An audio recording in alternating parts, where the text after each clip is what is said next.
প্রয়োজন। প্রিয় কক্সবাজারবাসী, আপনাদেরকে সচেতন থাকতে হবে।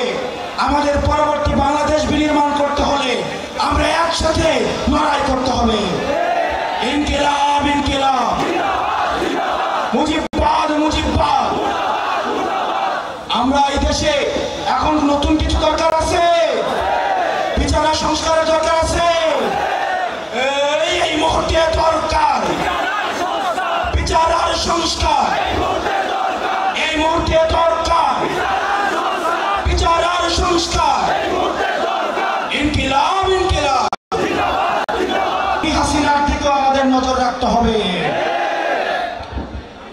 আপনারা দেখছেন, আমরা আগে দেখেছি নির্বাচনের মধ্যে একটা দল সংস্কারের বিপক্ষে অবস্থান নিয়েছে, বিচারের বিপক্ষে অবস্থান নিয়েছে, ফলশ্রুতিতে তারা নির্বাচনের বিপক্ষে অবস্থান নিয়েছে। আমরা বিশ্বাস করি রাষ্ট্রের সুসংহতের জন্য, গণতান্ত্রিক উত্তরণের জন্য একটি গ্রহণযোগ্য নির্বাচনের কোনো বিকল্প নাই। কিন্তু এই নির্বাচন যদি হতে হয় তাহলে আগের নিয়মে হওয়া যাবে না। আমরা আগে দেখেছি 22 জন মিলে একসাথে মিলে গোল দিয়েছে, রেফারি সহ সরকারি দলের পক্ষ হয়ে কাজ করেছে। আমরা চাই খেলার নিয়ম পরিবর্তন করতে হবে, খেলাকে গ্রহণযোগ্য করে তুলতে হবে। পেনাল্টির মধ্য দিয়ে গোল দেওয়াকে বিবেচনা করা যাবে না। পেনাল্টি যারা দিবে তাদেরকে রেড কার্ড দেখাতে হবে। আমরা দেখতে পাচ্ছি এখন অনেক রাজনৈতিক দল পেনাল্টির পক্ষে দাঁড়িয়ে যাচ্ছে, রেফারির পক্ষে, রেফারি যেন মাঠে খেলতে পারে সেটির পক্ষে কথা বলছে। সেটির জন্য আমাদের নির্বাচন কমিশনের পুনর্গঠন প্রয়োজন।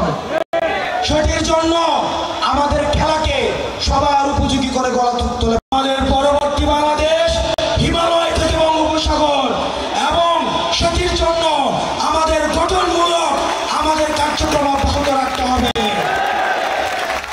প্রিয় কক্সবাজারবাসী, একই সাথে আমাদের সমস্যা এবং সম্ভাবনার দিকে যেমন নজর দিতে হবে, একই সাথে আমাদের যে পতিত রাষ্ট্র ব্যবস্থাকে যে নষ্ট করেছে, আমাদের খুনত হচ্ছে বঙ্গোপসাগর ঘিরে।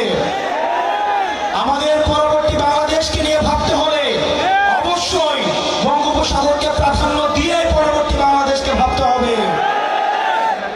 প্রিয় কক্সবাজারবাসী, আপনাদের কক্সবাজার যেমন অপার সম্ভাবনা রয়েছে, ঠিক একইভাবে অনেক সমস্যাও রয়েছে। তার মধ্যে একটা প্রধান সমস্যা ছিল ট্যাবলেট বডি। আপনারা ইতিমধ্যে ট্যাবলেট বডিকে উৎখাত করেছেন, বডিকে উৎখাত করা গিয়েছে। এখন আমাদেরকে লড়াই করতে হবে ট্যাবলেটের বিরুদ্ধে, ইয়াবার বিরুদ্ধে, মাদকের বিরুদ্ধে। প্রিয় কক্সবাজারবাসী, আপনাদের আরো সমস্যা রয়েছে।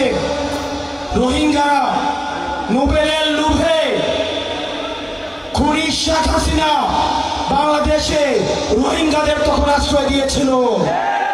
কোন সেফ এক্সিট নিশ্চিত না করে রোহিঙ্গাদের ভবিষ্যৎকে ঝুঁকিপূর্ণ করে তুলেছে। আমাদের অতি দ্রুত কক্সবাজারের জীববৈচিত্র্য এবং পরিবেশ বাঁচাতে হলে আমাদের এই রোহিঙ্গা সমস্যার সমাধান করতে হবে।